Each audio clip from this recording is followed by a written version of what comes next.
Hello, നമസ്കാരം സജ്ജനങ്ങളെ. ഇന്നൊരു പ്രത്യേകതയുള്ള ദിവസമാണ്. ഇന്ന് പൂജ എടുക്കുന്ന ദിവസമാണ്. പൂജ വെച്ചു, പൂജ എടുത്തു. അപ്പോൾ ഒരു കുഴപ്പം പറ്റിയിട്ടുണ്ടല്ലോ. ഇവിടെ മറ്റു മതവിഭാഗക്കാരുണ്ടല്ലോ, മുസ്ലിം മതവിഭാഗവും ക്രിസ്തു വിഭാഗക്കാരൊക്കെ. അവരൊക്കെ ഈ തവണ തോറ്റു പോകൂട്ടോ. ഇതേ എന്താ സംഭവിച്ചേക്കണേന്നറിയാമോ?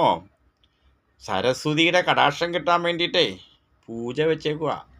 ആ പൂജ അങ്ങനെ ചെയ്തില്ലെങ്കിൽ നിങ്ങളൊക്കെ തോറ്റുപോയില്ലേ. ഇതൊന്നും അന്ധവിശ്വാസമല്ല കേട്ടോ, ഇതൊക്കെ ശരിയായ വിശ്വാസമാണ്. ഇവിടെ കോടിക്കണക്കിന് വരുന്ന മുസ്ലിങ്ങളും ക്രിസ്ത്യാനികളും അവരുടെ സന്തതികളൊക്കെ തോറ്റുപോകും കേട്ടോ. സൂക്ഷിക്കണം. കാരണം ഇവിടെ വേറെ ഒരു സംഗതികൾ ചെയ്തു. 5 രൂപയ്ക്ക് പേന മേടിച്ചു, 20 20 50 തുടങ്ങിയ രൂപകൾക്ക് ദക്ഷിണ വെച്ചു, ചീട്ടെഴുതി 50 രൂപ ദക്ഷിണയും കൊടുത്തു, പേന പൂജിച്ചു മേടിച്ചു. ഇനി കളിയൊന്നും മാറും കുട്ടാ. ഇത് ജയിക്കുക തന്നെ ചെയ്യും.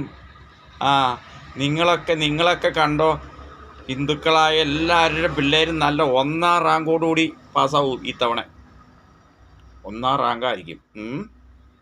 അത് തന്നെയല്ല, സരസ്വതിയുടെ കടാക്ഷം ഉണ്ടെങ്കിലുണ്ടല്ലോ പലതും സംഭവിക്കും. ഇവിടെ വികട സരസ്വതി ആവാതിരുന്നാൽ മതി. വൈകുന്നേരം ഇച്ചിരി ബ്രാൻഡിയൊക്കെ അടിച്ച് കള്ളൊക്കെ കുടിച്ച് കഴിയുമ്പോഴുള്ള സരസ്വതി ഒന്ന് വേറെ തന്നെ ആവാതിരുന്നാൽ മതി കേട്ടോ. ഞങ്ങളേതായാലും എന്ന് പറയാം. ഞാനല്ല പറയണേ, ഒരാളോട് ചോദിച്ചപ്പോൾ പറഞ്ഞു ഞങ്ങളെല്ലാവരും അന്ധവിശ്വാസികളൊന്നും അല്ല, ഇത് ശരിയായ വിശ്വാസിയാണെന്ന് കേട്ടോ. അപ്പം നിങ്ങളെ ശരിയായ വിശ്വാസമാണെന്ന് ഇപ്പം നിങ്ങൾക്ക് വിവേകം ഉണ്ടെങ്കിൽ മനസ്സിലാകും. വിവേകം ഉണ്ടെങ്കിൽ ഇത് സത്യമാണെങ്കിൽ സത്യമാണെന്ന് ആദ്യം അംഗീകരിക്കാൻ പഠിക്കടോ.